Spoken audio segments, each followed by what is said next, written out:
তাহলে থালাপতির ক্যারিয়ার এবার পুরোপুরি শেষ, কারণ জননায়কন রিলিজের আগে পুরো মুভিটাই হয়েছে পাইরেসির শিকার। আর একদিকে শাকিব খানের রকস্টার কি রণবীর কাপুরের রকস্টারের হুবাহু কপি। তাছাড়াও আবারও হতে চলেছে ইন্ডিয়ান সিনেমায় biggest clash, yes, King and ফজির মধ্যে। সবকিছুই জানবো, শুধু ভিডিওটার সাথেই থাকুন। প্রথমেই কথা বলি জননায়কন মুভিটা নিয়ে। Bro, this is not a film, it is also my emotion. কারণ ভাই আমরা কেউই চাই না থালাপতি বিজয় তার লাস্ট জননায়কন মুভি করার পর সিনেমা জগৎ থেকে বিদায় নেও।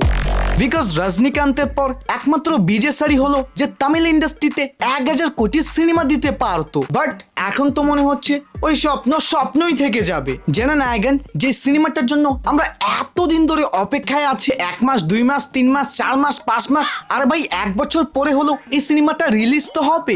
বাট ওই সব বাসায় পানি ঢেলে দিল এক কুপুত্র ছেলে। মানে ভাই জননায়কন মুভির পুরো ফাইলটাই নাকি পাইরেসি হয়ে গিয়েছে, যার মধ্যে 5 মিনিট অলরেডি ওই ছেলেটি ইন্টারনেটে আপলোড করেছে।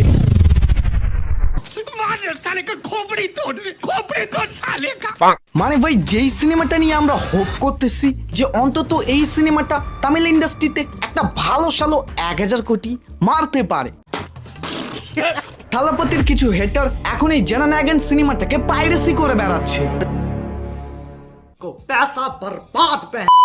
এখন আসি ইন্ডিয়ান সিনেমার বিগেস্ট ক্ল্যাশ নিয়ে, কিং ভার্সেস ফজি। যদিও এই রিপোর্টটা আগে আসছিল যে হ্যাঁ এই ক্ল্যাশটা হওয়ার সম্ভাবনা আছে, তবে মাঝখানে আবার হঠাৎ করে জানা যায় যে না, দুইটা সিনেমাই ডিফারেন্ট টাইম লাইনে রিলিজ হবে। মানে শাহরুখ খানের কিং সিনেমা, যেটা আমরা আগে থেকেই জানি যে 24শে ডিসেম্বরে রিলিজ হতে চলেছে, কিন্তু ওই যে সাউথের মেকাররা যে রিলিজ ডেট পিছাতে হঠাৎ করে সারপ্রাইজ দিতে থাকে না, ওটা এবারও দিয়েছে। ফজি সিনেমাটা এখন 18ই ডিসেম্বরে রিলিজ হতে চলেছে।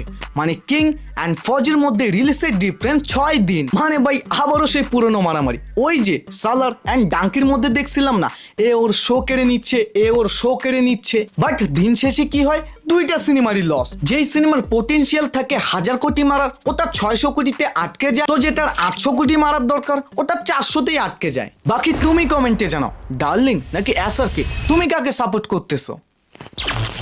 এখন কথা বলি রকস্টার সিনেমাটা নিয়ে। ভাই প্রিন্সের পর শাকিব খানের এই রকস্টার সিনেমাটা নিয়ে তো ফেসবুকে অনেক আলোচনা হচ্ছে।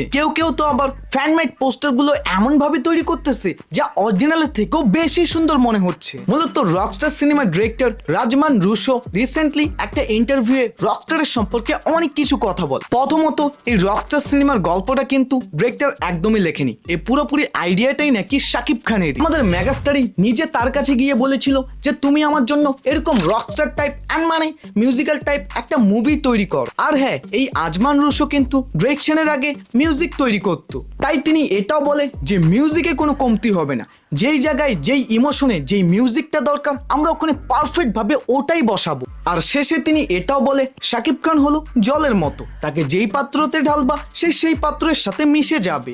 মানে ভাই শাকিব খানের ভালো সিনেমা আসুক বা খারাপ সিনেমা আসুক, তাকে নতুন কোনো ক্যারেক্টার দিলেই সে ওই ক্যারেক্টারে জীবন লাগিয়ে দেয়। বাকি আপনার কি মনে হয়, রকস্টার সিনেমা কি পারবে প্রিন্সের কালা দাগকে একদমই মুছে দিতে?